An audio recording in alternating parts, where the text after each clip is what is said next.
Hello, I'm Brian. And I'm Damion.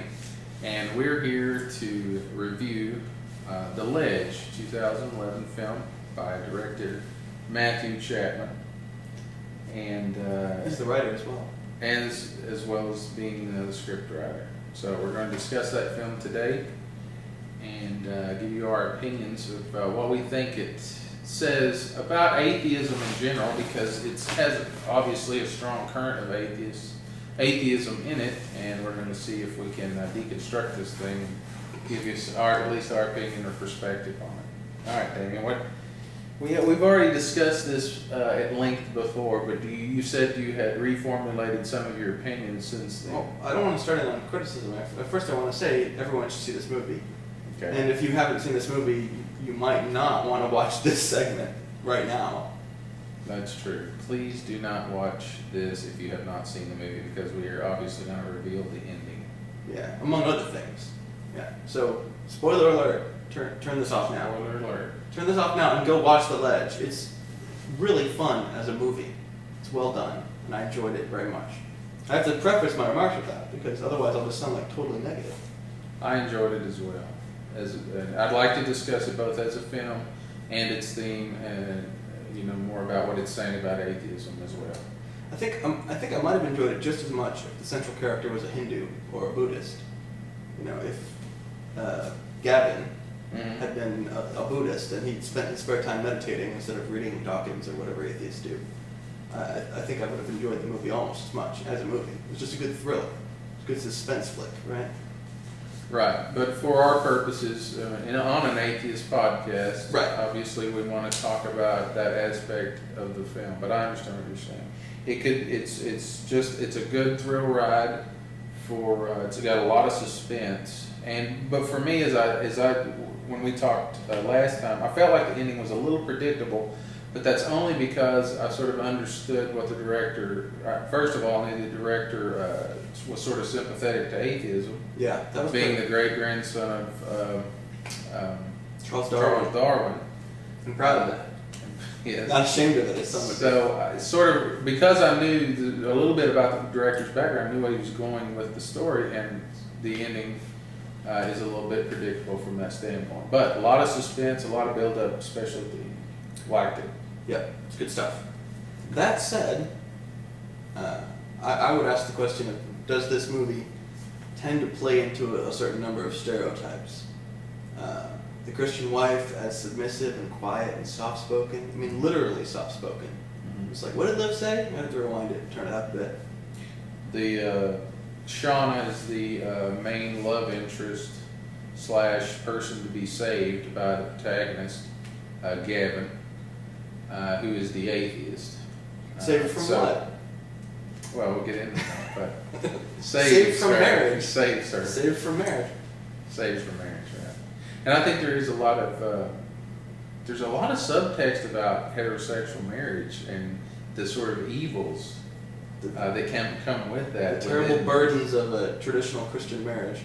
Yeah, I say subtext, but at one point in the movie, the main character Gavin says straight out, "I would ban heterosexual marriage if I were in charge," because, and he goes into the argument about homosexual marriages, or a possible homosexual marriage would be better for society because homosexuals tend to adopt more, while heterosexuals merely just populate the earth with more people. Yeah, I'm not sure if he really meant that he would ban. I think, he was sort of being tongue-in-cheek there, saying if we're going to ban anything, we should ban hetero marriage. He did, but if you add that into the other things that are said and done, or even the portrayal of Shauna and Joe's marriage is extremely... You don't get the sense that he ever respected Shauna and Joe's marriage as either a societal institution or as a relationship in and of itself. Right. But anyway, that's just a little side note. So, you wanted to talk about stereotypes. I did want to talk about that a bit, because every major character played into a stereotype. Shauna, as I said, was the soft-spoken, submissive Christian woman. Joe was the prototypical, like, I'm keeping it all under control because Christ lives in me, and if I if I let it go if I lose it, my shit, I'm going to really lose it, because the only thing keeping me in line is religion. And that's how, I guess it's how some Christians like to portray themselves. I mean, that's sort of a Christian self-imposed stereotype. Like, if it wasn't for Jesus working in my life, I would be a really terrible person. Mm-hmm. You know, and then I guess, I don't know if he sees himself as a terrible person toward the end, as he takes a very Old Testament approach to adultery. Well, I think by the end of the movie, there's no doubt as to his mental instability. His instability. Yeah, I mean, it's obvious. And he's a bit of a psycho. I mean, really. And that's a Hollywood thing to portray Christians as psychopaths. And that's okay. I mean, whatever. I mean, obviously Christians take exception to that sort of portrayal of them as psychopaths, but well, that's the argument that I wanted to bring up is Joe as a stereotype, and we see this character. You know, we've seen this character in The White Ribbon, for example. You see this character. You see this character in American Beauty. The father, you know, the military. All right, it's this, and Joe is no exception. He sort of follows this. He fits into the same mold. He barely keeps himself under control. Yes, you know, very strict, very homophobic, obviously, from what he says about Gavin's roommate, and very ultra-religious. And for me, it almost makes him as a symbol in the movie for religion itself. Religion that is holding her, his wife, hostage, emotionally and intellectually. And I think that that's one way that Chapman uses that character to criticize religion. Now, back to what we were talking about before, which was his stereotype. Joe's stereotype. I think that's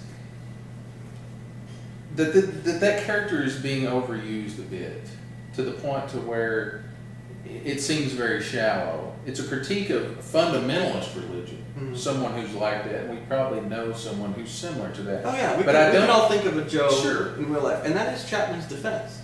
He's like, well, stereotype my ass. I've met these people, and and to that point, I say, well, Mr. Chapman, you're right. I've met them too. I live in Oklahoma. I know some people like that. Sure, I just think that that character sort of lost its punch, its emotional impact, or its ability to analyze what it is that attracts people to religion. Normal people, not insane people like Joe, because we understand that a little bit more. But normal people, the people that we know who are civilized, intelligent people, educated, but still feel this attraction to religion. A much more nuanced approach, I think. But he's completely a stereotype to me. Right up until the point where he actually goes like totally psychotic and starts wielding a gun around. That to me is beyond stereotype. That's more like necessitated by the fact that you're making a suspense thriller. There needs to be something lethal on the line. So I can forgive that part where he goes psycho at the end, because one, there are plenty of psychopaths who actually do exist. We're reading the psychopath test in our book club. There are real psychopaths among us. And movies need that level of drama. So you've got to step out of the role of how an ordinary person would act and have someone go really, really beyond just to set up the drama of the movie. So yeah, that part's forgivable to me. But the stereotype of the really controlling Christian man, it's like, it's a bit played out. But her stereotype, his stereotype, and then Gavin's stereotype is what I really want to talk about. He is this great-looking, brilliant, verbally witty. Yeah, verbally. What am I not doing right now? He does that. He's articulate. That's a very good he's articulate, example. unlike me. So yeah, great-looking, somewhat caustic, articulate. Basically, he's like a young Richard Dawkins, right? But more sexually predatory. We'll get to that aspect of his character. I'm not sure if that's part of the atheist stereotype. I really hope it's not. But recent events have possibly argued otherwise. Hunnam's character to me is sort of what all the atheist guys want to be. We want to be great looking and assertive and articulate and intelligent and really upfront about our unbelief. Well, any man. But yes. Oh, okay. So you're saying it's not an atheist male stereotype. It's just well, guys want to be like that. They want to be. Yeah, you said they want to be all confrontational. atheist men want to be that. I said no, all men want to be that. But I understand you're talking about the atheist stereotype. Well, but the atheist stereotype's even more like in your face. Like even. So you said women are in your face. that the aspects of the atheist stereotype that Gavin portrays are that he is ultra confrontational. He's fairly confrontational. And he's fairly confrontational. What were the other things that you said that were stereotyped as? Well, argumentative or there's the argumentative aspect. Egotistical or something. There's the egotistical aspect of it, and you do have to be kind of egotistical to just blithely suggest sex to one of your employees on the bus like that. Like Gavin does. Very forward. But the other aspect of it is we are, I think, unfairly stereotyped. Well, that's what a stereotype is. No, some of them are fair. Okay. All right. We're unfairly stereotyped as being sexually debauched and completely uninterested in things like monogamy. We have no moral compass. Is the stereotype? It's not just moral compass generally. But I think that the focus of the moral compass is that we are trying to undermine marriage. We're trying to undermine society's sexual mores. Is a huge part of what we get shit for from the wider culture. And he plays right into that. He's like, yeah, screw marriage. I'm going to have this person's wife. And we're sort of seen in bed, so to speak, with the gay community, which from a religious fundamentalist perspective says that we're trying to replace heterosexual marriage with gay marriage. And so we're again trying to undermine the sexual institutions of our culture. Of course, that's completely false. Yeah, which is mostly false. I mean, certainly I know plenty of monogamous people that are part of our atheist community. And sure. I don't think we're doing it just for the sake of the wider culture. We're doing it because we find it personally satisfying. Mm-hmm. Yeah, not because the holy vows are keeping us in check. Mm-hmm. Gavin's character, to me, is sort of, if Joe represents religion, which I argue, then to me what Chapman is doing, there's a lot of irony, first of all, in the film. And I think what Chapman is doing is setting up what is basically an atheist Christ story, at the end of which is the crucifixion of Gavin's character, who sacrifices himself willingly for the life of Shauna, who he has fallen in love with, and who has fallen in love with him. And the irony, of course, is that he is atheist, and that he chooses to do this, and knowing that he has no reward coming. Exactly. He's just going to die, and that'll be that. Another ironic aspect, right? Which is much more heroic than the crucifixion, I would have to say. Because there's no resurrection, there's no ascension to heaven. He knows what's going to happen, which is he's going to die. On the other hand, it's also much less heroic than the crucifixion because he set up the circumstances which made this sacrifice necessary. All he had to do to avert tragedy was never get involved with his neighbor's wife, which is a fairly easy thing to do. You know, I've been doing it for years. It's real easy just to say to yourself, well, that's someone else's wife, I'll stick with mine. Right, I know, Dave, but what you're analyzing the movie based upon what you would want to happen in real life. No, I'm saying Christ died for other people's sins. What's his name, Hunnam's character? Gavin died for his own sins.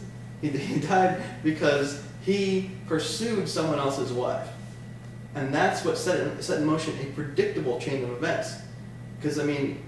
I don't think he died for his sins in the same way that you're trying to equate Christ dying for humanity's sins. Well, Christ died for other people's sins, whereas Gavin died because he did something which is viewed as sinful not just by Christians, but, I mean, which of us, I mean, who among us would not say, hey, that person that had sex with our spouse, whatever gender you are, whether you're gay or straight, if somebody horns in on your spouse, you're going to be kind of peeved about it. Mm-hmm. Unless you have already an open relationship that you've defined between the two of you. Now, most people don't have that, and so most people are going to get kind of upset when somebody pursues and successfully pursues their spouse. And so it's predictable that the husband, who from frame one is just creeping me right out in this movie, like, this guy's psycho. Of course he's going to take revenge. Whoa. Yeah, and I started bringing that point up a while ago when you said he loses it at the end, meaning Joe. Yeah, Joe. Who's holding his wife hostage. But I think from the beginning, the average viewer knows that there's something wrong with Joe and something bad's coming. Yeah. The whole movie sets up with Gavin on the ledge, so you know something's going to go terribly wrong. You just don't know the details of it. Mm. But as soon as you see Gavin interacting with Shauna, you're like, oh, that's what goes wrong. Clearly, what happens is he has an affair with Shauna, because the very first time that he meets her, he can't keep his eyes off her, right in front of Joe. So from toward the beginning of the movie, you can see it coming. Like, of course, what's going to happen here is he's going to sleep with Shauna, and Joe's going to go all psycho on him. Which, what you think was going to happen? You're stripping the psycho dude's wife. Well, I know that we talked about this before, about Gavin's sort of flaws, character flaws. And I was arguing that, I felt when I watched the film I've only seen it once, but when I watched it the first time, there were moments where I was questioning what the hell he was doing. The bus thing, when he asked her, if you'd sleep with me on a regular basis. But even when they were at the hotel, at work, and he was sort of coming on to her. But I didn't read him as sort of evil and as negative as you did. In fact, I argue. Your wife. Oh, sure. You would. If he did those things to your wife, you'd be pissed. I know. But this is a movie. And in a movie, you try to put yourself in the different characters' places and say, what does it feel like to be them? And I think right. We, as atheists, could have the compassion to say, what would it be like to be that wacko Christian guy? Right, but he had to have a flaw. You think he was too flawed because he sets up an unfair stereotype for atheists. I say he had to have a flaw because if he didn't, it would have backfired. And any religious person who didn't like the message of the movie would have said, oh, well, the director or writer is going to write in a perfect atheist, rational person who isn't misled by their own emotions and can keep it all together, while this fundamentalist nutbag stereotype, which basically equates religion with mental instability, well, he's nuts. But Joe has no flaws. It would have backfired. Plus, there would have been no story. Well, okay. He had to have acted upon his emotion. You're right that I don't want a flawless hero, but I don't need the hero to be as flawed as the villain, or even as flawed as he was in this. Well, see, I don't think most people would say that he was as flawed as Joe. Okay. He wasn't homicidal, so there's that. Most people, I think, would come at the end of the movie and say Joe was a good guy. Joe was the hero. What? I'm sorry. Gavin, I'm sorry. Gavin was a good guy. He was the hero. He sacrificed himself. He redeemed himself by the end. And he is nothing like Joe. Now, he does have character flaws, but I think that those are important to show, first of all, it breaks a stereotype, which is that atheists aren't very emotional or can't be motivated by their emotions or overcome like Gavin is. And he is overcome by love for her. Well, no, first he's overcome by lust for her. And that causes him to put her in a situation where she's interested in having an affair. Well, this is the normal way it works in real life. You're overcome by lust with someone, then you fall in love with them, then you have a relationship. All he had to do to have his life go well was to choose the woman with the enormous dildo at the beginning of the movie, and not the woman who's clearly married at the beginning of the movie. Yeah, but is that the choice you would have made? Let's put yourself in that situation. No, you wouldn't. You would not have picked her. They were both hot, but one of them was clearly interested in me. If I was the main character, I'd be like, she's interested in me, she's married. This is not a hard choice. One of them's single and willing, and the other one is married and demure and not even interested. You're assuming he was just wanting to get laid. Well, right? You're assuming that. Did you see them having lengthy, deep conversations? Yes. Okay. Yes, there was the whole looking up at the sky, contemplating the universe discussion. There was the fact that she was confiding in him about her crappy marriage. It was a typical adulterous storyline. No, but she's unhappy at home. She's not getting physical attention, emotional attention, right? This guy is as cold as a fish, Joe. Yes. Her husband. All right. Right? He admits that. He says, comes up behind her, right? And says, I'm sorry I haven't been sexually available to you or something like that. Right? He said something along those lines, sure. right? It's like when he comes up and fondles her and all that stuff. And this is after he knows she's cheated on him. But anyway, he's a cold fish, and this is just a stock storyline. She confides in him, they get closer, she and Gavin get closer, and eventually fall in love. And I would have been great with that storyline. That was not the what happened. storyline. No, what happened is he came onto I her. didn't watch the same. He came onto her. He made it clear from the outset his intentions were sexual. Sure. He traps her in a bus. First off, he's her boss. So this whole thing is inappropriate at 2 different levels. I understand. He's her boss and she's married. So married, bad idea. Like boss and employee, he has the power to hire and fire her. That's a bad power dynamic right there. I want to be in a relationship with someone I'm unequal with that can come and go as she pleases. But he never says either you sleep with me or I'll fire you or I won't promote you. He doesn't cross that line. Oh no, he doesn't do the overt quid pro quo. But anytime your boss comes on to you, you have to wonder. Yeah, what but happens if I say no? She wasn't afraid of that. It was obvious that she wasn't afraid of losing her job. It's okay. Like I said, to be an empathetic viewer, you have to put yourself in everybody's shoes. Sure. I'm going to put myself in her shoes and say, my boss is coming on to me. I'm married and not interested yet, and he's trapped me in the bus, and he's saying, hey, why don't you make yourself available to have sex with me on a regular basis? To me, that's unethical on several levels. First of all, it's super creepy that a guy would do that to a woman. If I saw a guy do that to a woman, I'd be tempted to kick his ass right there. That is creepier than the elevator guy that Rebecca Watson's been going off on. Or at least it's at that level of creepy. You just don't do that to somebody.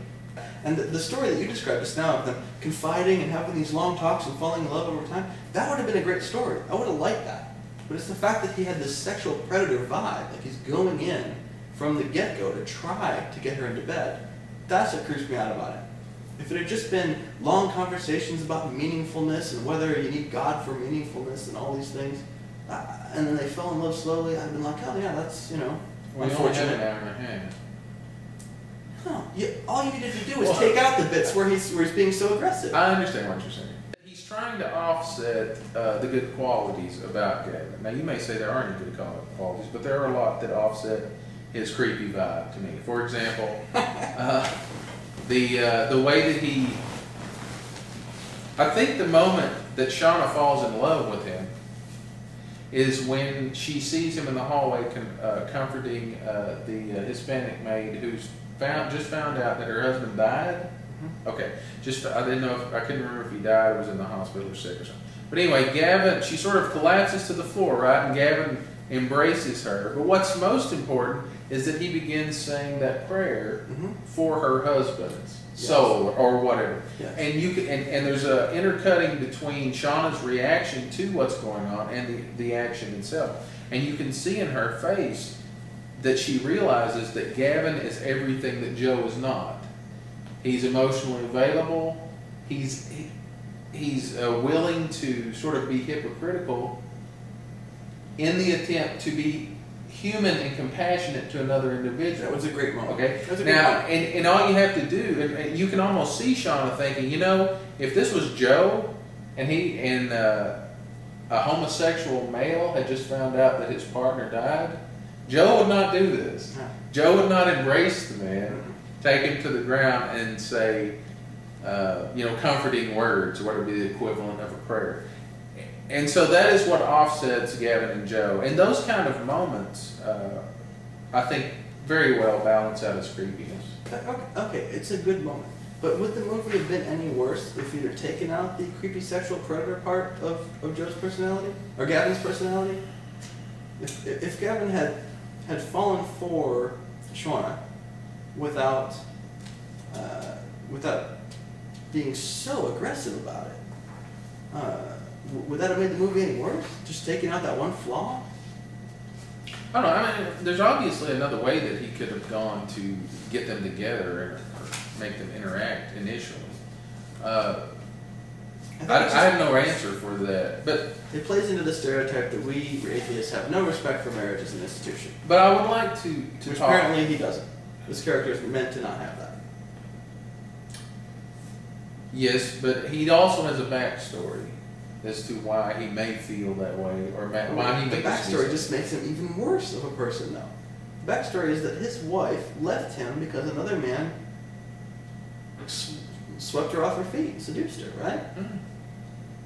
No, the backstory of Gavin is that his 2-year or 3-year-old child died in a car accident. His wife could never forgive him, according to her, or according to Gavin. She could never forgive him for sort of causing it. And of course, I'm sure he bears a lot of guilt for it. But that they had to split up. No. Yeah. Nope. You got to pause it now. I've got to show you the part of the movie that I'm talking about. I was driving her to school one day, and we'd had a fight. The radio was on. There was a song we both really liked. She was singing along. I was watching her in the mirror, and I was just about to tell her that it was all okay, and then a truck swerved from traffic from the opposite direction. And I had less than a second to think. And I don't know if it was instinct or a bad guess or maybe self-preservation, but I swung the wheel the wrong way and the truck hit her side of the car.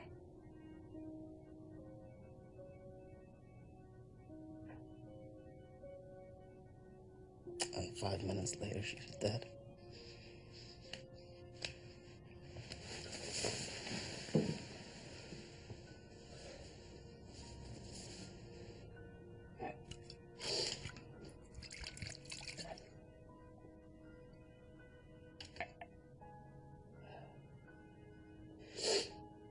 My wife never blamed me exactly. It was, the truck driver had a heart attack. It wasn't my fault, but it was in her eyes. I needed her to forgive me, and she couldn't do it. And so we split up, and I totally fell apart. And then I got a job in the hospitality industry, and now I'm just dandy. What do you think the problems I'm having are? Appreciating someone's kindness isn't necessarily the same thing as being in love. Man, you have a big mouth. Sorry.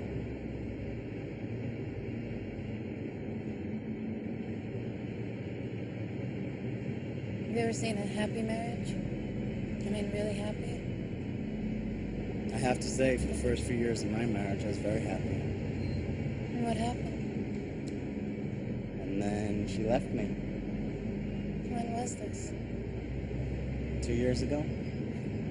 Boy, you sure take your time to recover, don't you? You know what, Shayna? You're right. Way too long. But if you do the charitable thing here and start having sex with me on a regular basis, I'm pretty sure I'd start healing right away. You have a very sexy mouth.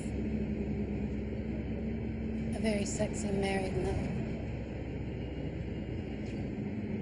That's right, I forgot.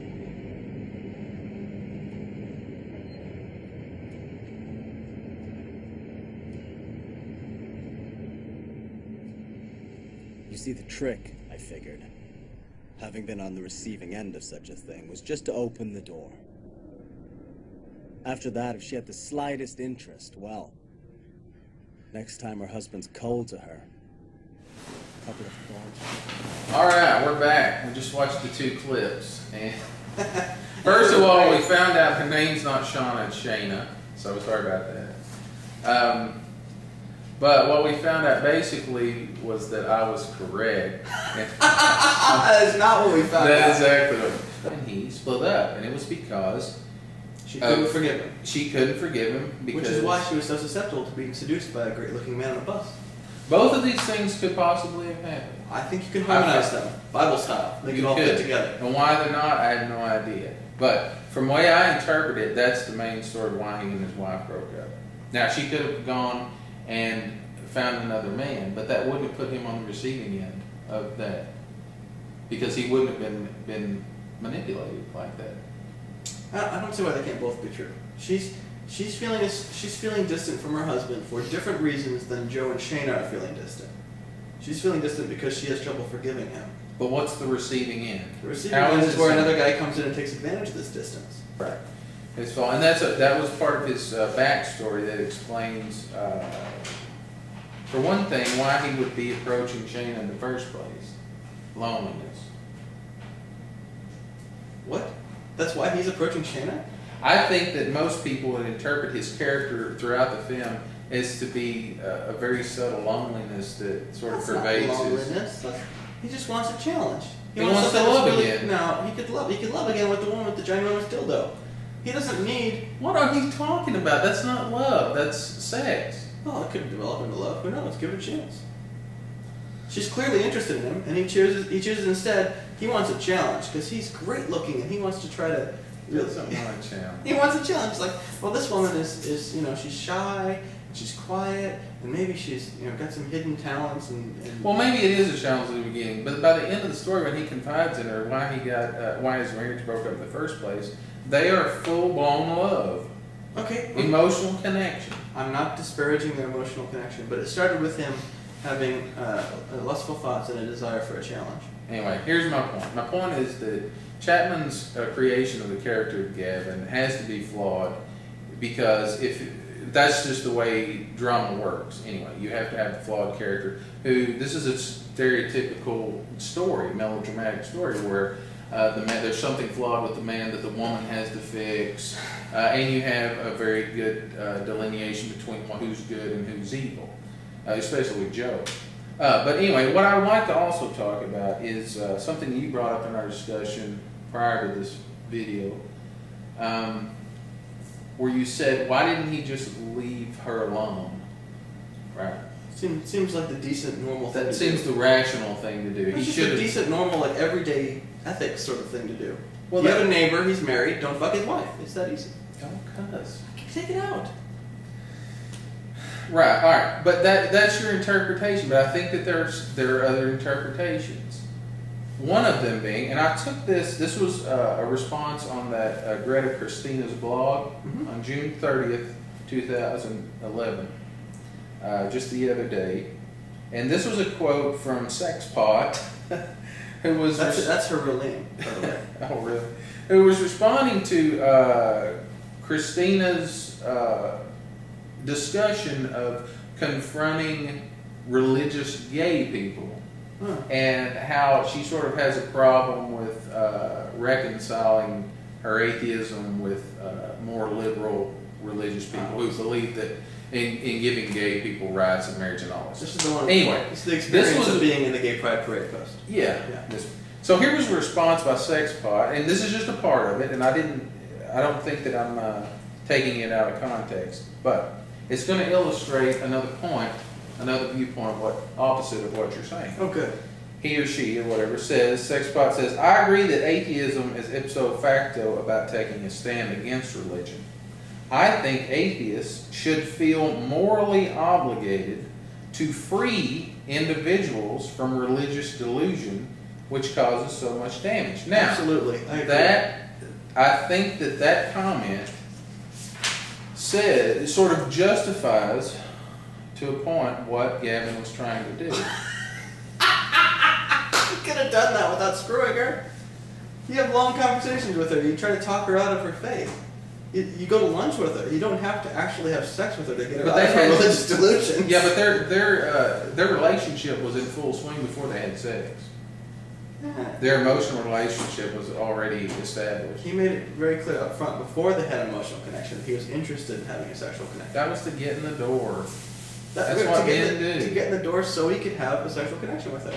If he had wanted to have an intellectual relationship with her and had found himself falling into an emotional and then later a physical relationship with her, I would have found that vastly more forgivable. That's exactly what happened. That is not what happened. He had an intellectual, emotional relationship before they had sex. No. That's what the whole looking up at the stars laying out on the patio thing was. No, he made it clear up front on the bus in that scene that we clipped that he wanted to have lots of good sex with her.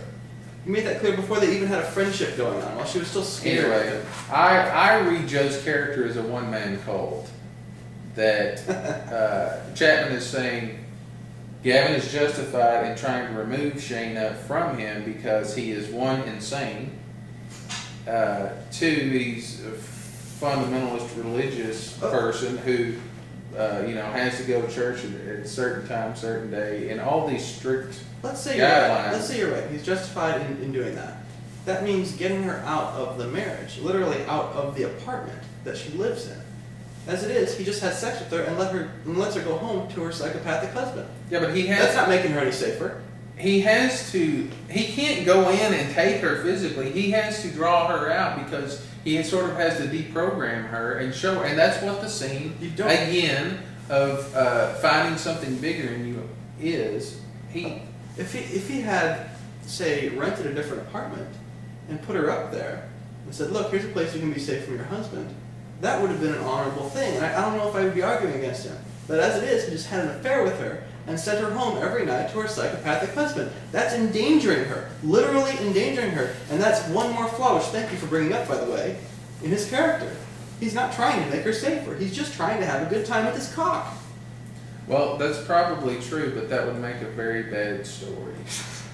Okay. I'm sorry. You have to remember that we're talking about a feature. He tried to put her in a safer situation, but he didn't even make an effort. But that wouldn't have made it a dangerous situation where they almost get caught and where Joe is spying on them and they have to hurry and be secret and send texts. That's what makes the drama happen. The other way may work honorably, but it's not going to make a good story. In closing, I would also like to point out some of the interesting cinematography that was going on that is sort of symbolic on Chapman's part and sort of illustrates his disdain for religion in general. Oh, yeah. He uses this shot initially in the opening sequence of the film. The very first thing you see is that skyline shot of all factory chimneys jutting up into the sky, and they're sort of emitting smoke. And then in the foreground of that shot, he actually shows this shot throughout the film, but in the foreground of that shot is that church steeple with that giant cross sticking up, and he sort of juxtaposes that with the chimney stacks that are polluting, as if it's sort of polluting the air itself. And I thought that was a very nice shot. I guarantee you drove by and saw that and said, I'm going to write a story about that. That's going in my That's really good stuff. But, yeah, that's God. I hate to come off as so negative, but I just can't stand Gavin's character. And what bugs me is not that it's not the movie. I like the movie. I just don't like the way that the atheist blogosphere and the commentary is saying, hey, we finally have an atheist hero in a movie. Screw that. We had Hypatia of Alexandria, who was a better heroine on every level, and also self-sacrificial. She was too perfect. But I love the story. I love the character. No, I'm not arguing. She's an historical character. She can be as perfect as she really was. That's okay. But she wasn't as good, as deep a character as Gavin, because he was more flawed like humans are. I guess you and I just have a fundamental disagreement. I don't mind looking up to my heroes, especially when they're fictional. I think it's okay to have heroes that you look up to. It is, but most people who go to movies want their heroes to be flawed. So this is what people want in their protagonists. They want someone who's better than them, but not so good that they can't achieve that themselves. That's what we want. But he's not better than you. I mean, are you fucking your neighbor's wife? I haven't killed myself for another person. Have you? But that's part of what bugs me about the movie, is that one heroic gesture at the end can make up for putting yourself in the situation through your own stupidity. That's the rhetorical drive of the Christ story, which is what Chapman is retelling. Christ did not put himself in that situation. He did. He killed himself. He allowed himself to die, and his father allowed himself to be killed, or allowed him to be killed, his only son, right? He's using the same rhetorical device as the New Testament uses in order to tell an atheist Christ story, which is ironic at the end, and gives atheism a narrative, a similar narrative, which to express their views. If you can get Christian theologians to admit that the fall of man in the Garden of Eden was pointless and didn't need to happen, just should have never gone down that way, shouldn't have been allowed to go down that way, then I'll give you that. But the fact is, I mean, this whole situation was very avoidable just by following everyday humanist ethics. So was Christ's death was avoidable. God didn't have to do that. An omnipotent supreme being didn't have to send his only son to earth to die excruciating death. That's ridiculous. So if we're going to get into the theology of it, an omnipotent being wouldn't need a human sacrifice to forgive someone. Right. Anyone can just forgive. That's why you can't apply rational thought to the New Testament, just like you can't to this movie. You're insulting the movie at a whole other level. You're saying it's as bad as the New Testament. No, I haven't said it's that bad. No, I'm not saying that. The New Testament is a great story. I totally disagree with you. What are you talking? It's a terrible story. It has motivated billions of people to believe a specific thing. Right. That is a great story. It's to believe terrible things. It's a very effective. To believe, for example, that you cannot forgive people without a blood sacrifice. That is a terrible thing. There are immoral things about it, yes. But there's hardly anything moral about it. But self-sacrifice is one of those virtues that humanity has come across that is so mysterious and so incomprehensible that it moves us still, even when in a contemporary movie that uses basically the same storyline at the end, as a person to sacrifice his own self to save someone else. It's just as moving, and that's the point. Can we at least agree that in both stories, there's a psychopath holding the trigger on the other end, whether it's God the Father or Joe the I would agree husband. with that, yeah. Okay. Because anybody who would allow their son to do that when they didn't have to do that, it's a psychopath. Okay, so we've got that much out of it. So, but I really enjoyed the movie, and I think it's an important movie for atheist circles. But please don't look up to Gavin. He is not a role model. You should look up to Gavin. He's a role model. He is not a role model until the last 5 minutes. Don't put yourself on a ledge.